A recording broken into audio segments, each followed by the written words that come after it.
नमस्कार, news brief देख रहे हैं आप और मैं हूं आपके साथ शिवपन शर्मा। तो चलिए शुरुआत करेंगे बुलेटिन की। उपराज्यपाल मनोज सिन्हा ने आज बिश्नाह के गांव चक अवतारा में स्थित कबीर मंदिर में संत कबीर का आशीर्वाद लिया।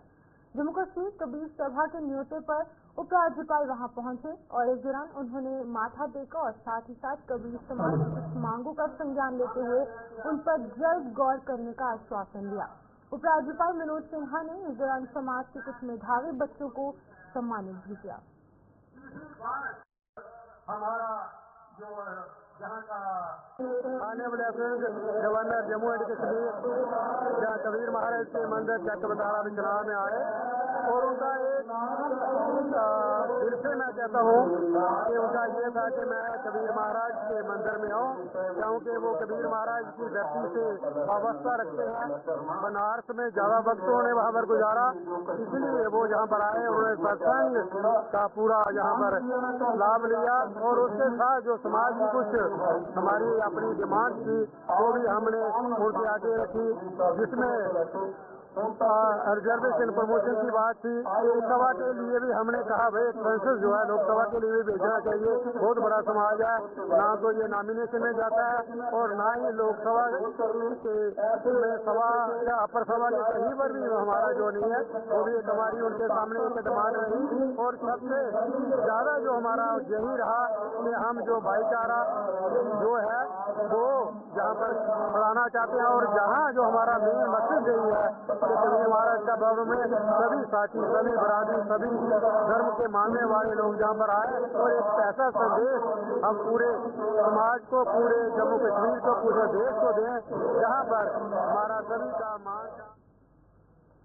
धर्मनगरी कटरा के ताराकोट इलाके में प्रस्तावित रोपवे के खिलाफ मां वैष्णो देवी यात्रा के पुराने मार्ग के कारोबारियों का आंदोलन आज तीसरे दिन भी जारी रहा। इन लोगों ने आज भी दुकानें बंद रखकर प्रशासन के खिलाफ जोरदार तरीके से प्रदर्शन किया। इन लोगों को इस आंदोलन को अब कुछ सियासी दलों का भी समर्थन मिलने लगा है। इन दुकानदारों ने 72 घंटों की हड़ताल का ऐलान किया था और आगे इनकी क्या रणनीति रहेगी इस पर जल्द एक बैठक में फैसला भी लिया जाएगा। इन दुकानदारों का आरोप है कि ये रोपवे के जरिए इस यात्रा की आस्था के साथ खिलवाड़ किया जा रहा है और इससे कई लोगों की रोजी रोटी भी छिन जाएगी। या ब्यूरोक्रेट है या पॉलिटिकल लोग हैं, चाहे मौजूदा सरकार के हैं, चाहे जो यहाँ प्रत्याशी रहे हैं, मुझे लगता है सबके कानों में कोई जूं नहीं दिख रही है, क्योंकि मुझे नहीं पता कि ये ब्यूरोक्रेसी कर क्या रहे हैं यहाँ पे। जैसे हमें इस वक्त नचाया जा रहा है ना, हम बिल्कुल नचाएंगे, इनको नहीं बर्दाश्त करेंगे किसी को भी। और रो बेट की बात हम दिखाएंगे, रो बेट लगता है या नहीं लगता है, 72 घंटे होने वाले, उसके बाद हम दोबारा सलाह करेंगे पूरी कमेटी। जैसे कमेटी के दिशा निर्देश होंगे वैसे ही हम करेंगे।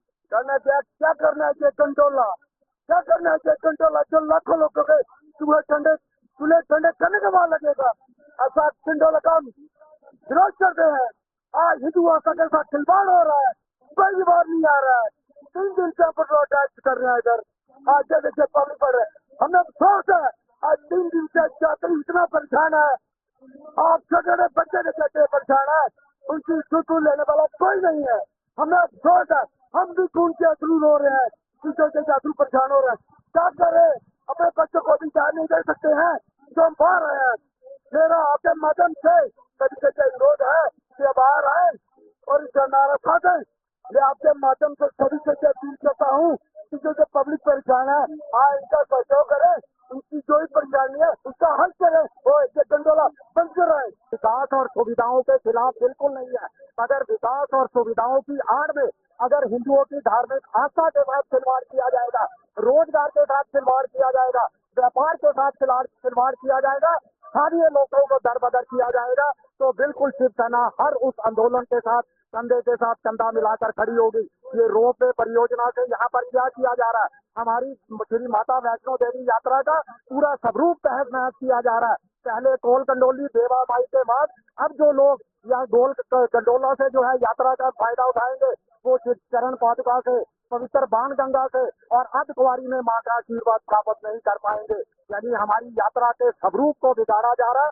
जम्मू कश्मीर के उपराज्यपाल जो कि श्री माता वैष्णो देवी श्राइन बोर्ड के चेयरमैन भी है, एक सनातनी है और लगातार मुझे लगता है उनकी बार बार हम उनको देखते हैं माँ वैष्णो देवी के दरबार में माथा टेकने आते हैं। उनसे अपील है कि यहाँ के स्थानीय लोगों का ध्यान रखें, माता वैष्णो देवी के स्वरूप को ना बिगाड़े, इस आंदोलन को और चिंगारी ना दी जाए। ऐसा ना हो कि ये आंदोलन कटरा से पूरे जम्मू कश्मीर और पूरे देश के अंदर फैल जाए।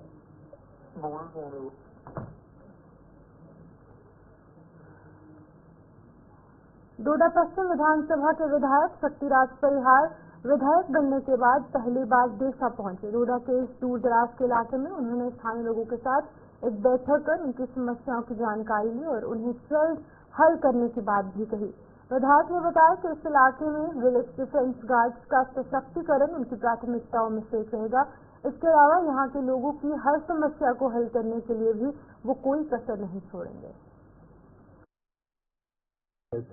वेस्ट के विधायक जो है श्री शक्तिराज परिहार जो आज देसा वैली में पहुंचे हैं और आज इन्हीं से बातचीत करेंगे। आपसे जीतने के बाद ये यहाँ इन लोगों के पास पहुंचे हैं और काफी बैकवर्ड एरिया है, यहाँ पर लोगों को रोड कनेक्टिविटी या फिर नेटवर्क या फिर एम्बुलेंस के लिए किस तरह से दर होना पड़ता है।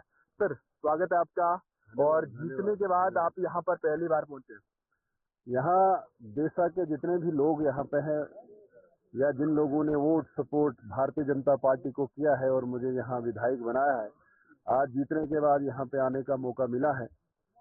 इन सब का धन्यवाद करूंगा कि इन्होंने बढ़ चढ़ के हिस्सा लिया और भारतीय जनता पार्टी को यहाँ वोट सपोर्ट करके मुझे विधायक बनाया। उसी सिलसिले में आज लोगों का धन्यवाद करने के लिए आज लोगों के बीच में यहाँ पे आया। डोडा वेस्ट कॉन्स्टिट्यूंसी बनी है, इससे पहले डिलिमिटेशन से पहले ये लोग जो है रामबन के साथ थे। अब एक नई उम्मीद आपसे लेकर आपको लाया है, जो रोड कनेक्टिविटी यहाँ के लोगों को चाहिए। अलग अलग जो देसा बिल्कुल अनंतनाग के पास में है या आसपास रामबन के बिल्कुल पास में, क्या इनको वो रोड कनेक्टिविटी मिलेगी? आपसे किस तरह? मुझे ये लगता है कि यही दुर्भाग्य रहा है देसा इलाके का कि इनको जब डिलिमिटेशन पीछे हुआ है तब रामबन के साथ जोड़ा गया है। बहुत बड़ा अन्याय उस टाइम पे हुआ है। उस वक्त जिन लोगों ने ये किया है कि देसा का आप यहाँ से आप देखेंगे, यहाँ से आपको भागवा जाना है, डोडा जाना है, डोडा से होते हुए अक्सर बटोत से होते हुए आपको रामबन में पहुंचना है। तो आप डिस्ट्रिक्ट आपका डोडा है लेकिन कॉन्स्टिट्यूएंसी आपकी रामबन थी। और इस बार जो डिलिमिटेशन हुआ है उसमें देसा डोडा वेस्ट के साथ लगा है। मैं ये विश्वास दिलाना चाहूंगा कि यहाँ रोड की दिक्कत है, पानी की है, बिजली की है। पूरी कोशिश करेंगे, पूरा प्रयास हो कि डोडा की यहाँ देसा की जो दिक्कतें हैं उनको हम दूर कर सकें।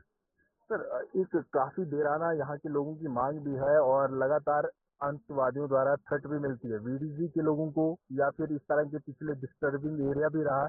किस तरह से लोगों की हेल्प भी और ज्यादा होगी, किस तरह की जो लोगों को उम्मीदें दी? पिछले दिनों में भी यहाँ वीडीजी को सघन किया गया है, काफी सारे वेपन यहाँ लोगों को दिए गए हैं। मैंने आज भी कहा है कि अगर कुछ अभी कोई एरिया ऐसा बचता है या कुछ लोग ऐसे हैं उनको भी वेपन दिए जाएं ताकि ये इलाका बड़ा फॉर फ्लंग इलाका है। जब तक यहाँ डोडा से कोई पुलिस आए, यहाँ से कोई आर्मी पहुंचे, तब तक वहाँ बड़ा मुश्किल होता है उनको।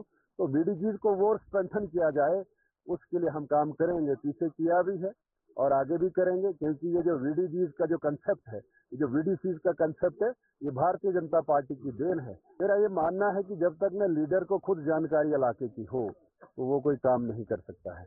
उस वक्त मैं 6 दिन पैदल गांव चला हूं और 6ठे दिन मैंने मजबी में जाके गाड़ी की शक्ल देखी है कि गाड़ी कैसी होती है।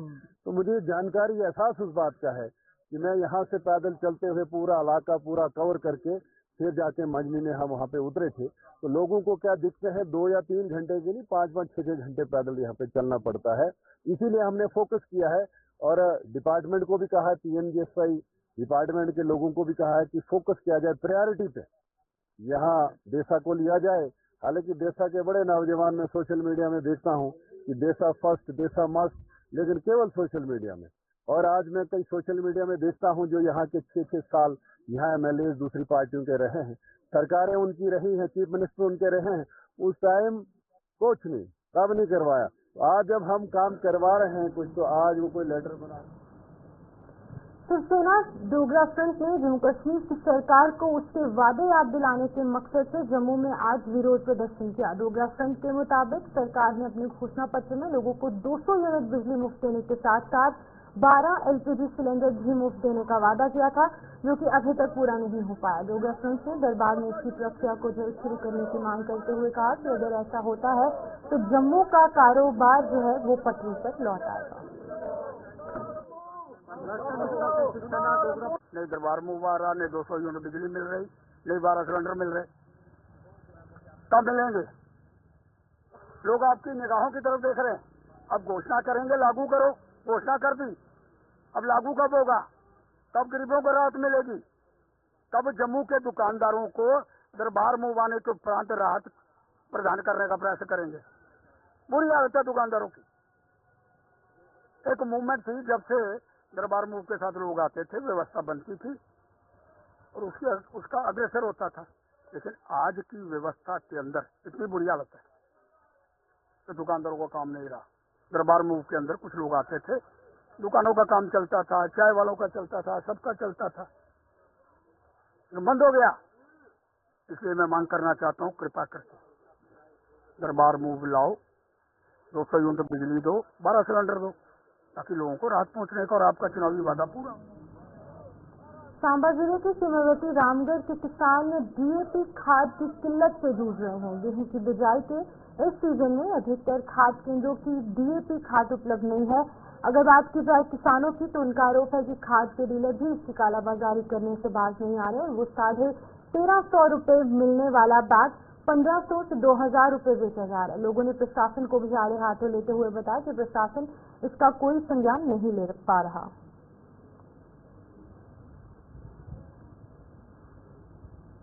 और आगे की बिजाई का काम जो है लोग जोरों से कर रहे हैं, कोई बुआई कर रहा है, कोई बिजाई कर रहा है, तो थोड़ी दिक्कत आ रही है। क्यों खाद नहीं मेरी डीएपी खाद की बहुत कमी आ रही है। हम यही सरकार से अपील करते हैं कि जो डीएपी खाद है किसानों को टाइम पे मुहैया कराएं, जो इन्होंने डिपो बनाए हुए हैं उन लोगों को दें, तो आगे ये लोगों को मिले। भाई हमें तो देखा 5-4 डिपो पे, हमें तो मिली नहीं कहीं, तो ना किसी ने पैसे मांगे। अगर खाद आएगी तो ये देंगे, इन्होंने घर छोड़ रखनी है। लेकिन हमें सरकार से ये निवेदन करते हैं, अपील करते हैं कि पूरे किसानों की तरफ से तो डीएपी खाद जो है सरकार को मुहैया करवानी चाहिए। और सरकार जो है जब मुहैया करवाएगी तो डिपो वाले देंगे लोगों को, तो लोग किसान भी खुश रहेंगे, फसल भी अच्छी होगी। तो अगर डीएपी नहीं मिली तो खाद जमीन जो फसल जो अभी वही करनी है उसका थोड़ा मुश्किल हो सकता है, सूख जाएगी, जमीनें सूखेंगी, दोबारा पानी लगाने का पड़ेगा। अब टाइम हो गया है, इसलिए हम सरकार से, अपने गवर्नर साहब से, लेफ्टिनेंट गवर्नर साहब से और जो बनी हुई सरकार है उससे अपील यही करते हैं कि ये जो डीएपी खाद है ये अभी टाइम है, टाइम पे मुहैया करवाएं। कहीं से भी थोड़ा रेंज करें, जिम्मेदारों पर भी थोड़ी कृपा करें और जिम्मेदारों का सोचा करें थोड़ा सरकार। किसानों को डीएपी खाद जो है वो नहीं मिल रहा। जो भी खाद केंद्र है जो सरकार ने जिन्हें लाइसेंस दिए हैं, जो डीलर हैं, खाद डीलर हैं, इस समय अगर देखा जाए तो सांबा जिला के मैं अगर सीमावर्ती क्षेत्रों की बात करूं तो वहां पर खाद डीलरों के पास डीएपी खाद नहीं है। और किसानों की जो पहली पसंद होती थी वो जैसे इसको कंपनी का खाद हो गया, उत्तम कंपनी का डीएपी खाद हो गया, वो कहीं भी नहीं मिल रहा है। अगर किसी डीलर के पास है, मैं सभी की बात नहीं करता, अगर किसी डीलर के पास खाद है तो वो उसे ब्लैक में बेच रहा है। इसका मैं आपको बता दूं कि 50 किलो का बैग जिसका सरकारी रेट जो है वो 1350 रुपए है, और कुछ डीलर जो है वो कुछ किसानों से 1500 से लेकर 2000 रुपए वसूल रहे हैं। और कुछ डीलर किसानों को कहते हैं कि हम आपको इसके साथ नैनो यूरिया का लिक्विड खाद देंगे, वो बोतल आपको लेनी पड़ेगी, और कुछ पोटास का बैग दे रहे हैं। यानी कि 1500 से लेकर 2000 रुपए के बीच डीएपी मिल रही है ब्लैक में। अन्य वैरायटी का खाद लाते हैं दुकानदार जो है, डीलर जो है, वो बेचते हैं महंगे दामों पर। लेकिन कुल मिलाकर अगर देखा जाए तो किसान वर्ग बहुत ही परेशान है। पहले जो धान की कटाई थी उसके लिए श्रमिक नहीं मिल रहे थे, जो मिले भी तो वो रेट बहुत ज्यादा था और कटाई का रेट ज्यादा था। कंबाइन मशीनों वाले भी जो है वो इस बार अगर बात देखा जाए तो 400 रुपए से लेकर 500 रुपए प्रति कनाल के हिसाब से ले रहे हैं। हम चाहते हैं सरकार इस ओर ध्यान दे, जो संबंधित विभाग है, जो नई सरकार है, केंद्र सरकार भी इस ओर ध्यान दे। और जो जम्मू कश्मीर में इस समय जो नेशनल कॉन्फ्रेंस की सरकार बनी है, उमर अब्दुल्ला जो मुख्यमंत्री है वो भी इस ओर ध्यान दे, उपराज्यपाल माननीय जो है वो भी इस ओर ध्यान दे।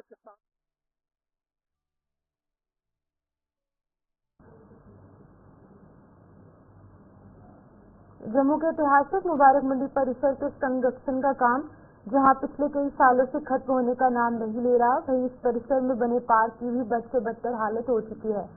राजा महाराजाओं के समय में बने इस पार्क में अब बंदरों का भी आतंक देखने को मिल रहा है। पार्क में सदियों पहले बने फव्वारों की हालत खस्ता हो चुकी है, जिसमें कि अब पानी के बजाय गंदगी पसती है। मौजूदा समय में 19 नवंबर से 25 नवंबर तक हेरिटेज वीक चल रहा है और इस परिसर में आने वाले स्थानीय लोग, पर्यटक और यहाँ तक कि विदेशी पर्यटक भी इस पार्क की दुर्दशा को देखकर सकते हुए हैं।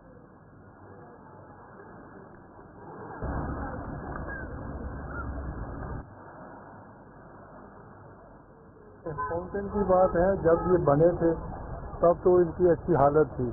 अब धीरे धीरे ये टूट रहे हैं। एक तो बंदरों का इधर बड़ा जोर होता है, तो इनमें ना पानी है, ये तो खाली एक शो पीस बन के रह गए हैं, टूटे फूटे हैं ये। तो हालत तो इनकी जर्जरी है, कोई देख रेख इनकी है नहीं, कोई आता ही नहीं। आएगा भी कोई ऑफिसर, कोई मिनिस्टर या कोई चक्कर लगाएंगे, चले जाएंगे, लेकिन उसके बाद इसकी देख रेख जो है ना वो नहीं है।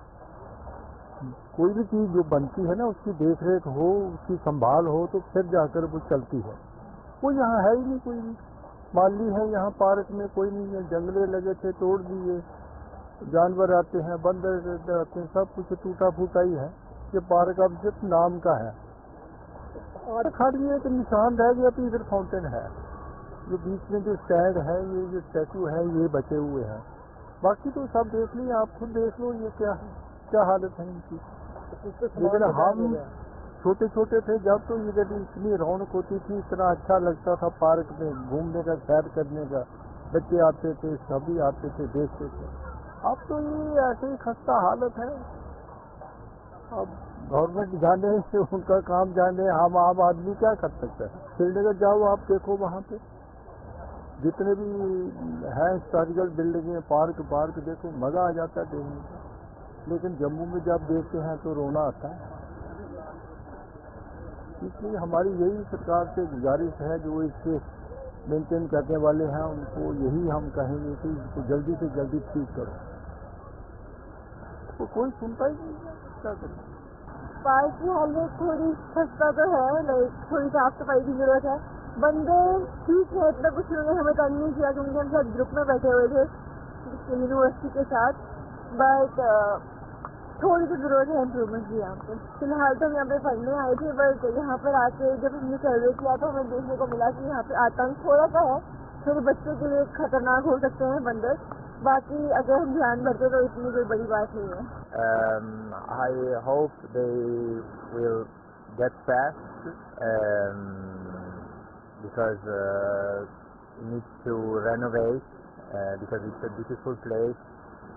So I hope next time I will come in India to.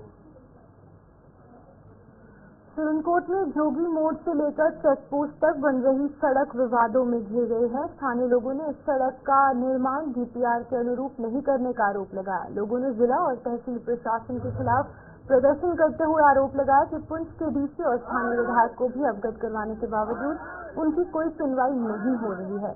ये काम नियमों को ताक पर रखकर किया जा रहा है और अगर 2 दिनों के भीतर प्रशासन ने कोई कदम नहीं उठाया तो वो आंदोलन करना शुरू कर देंगे।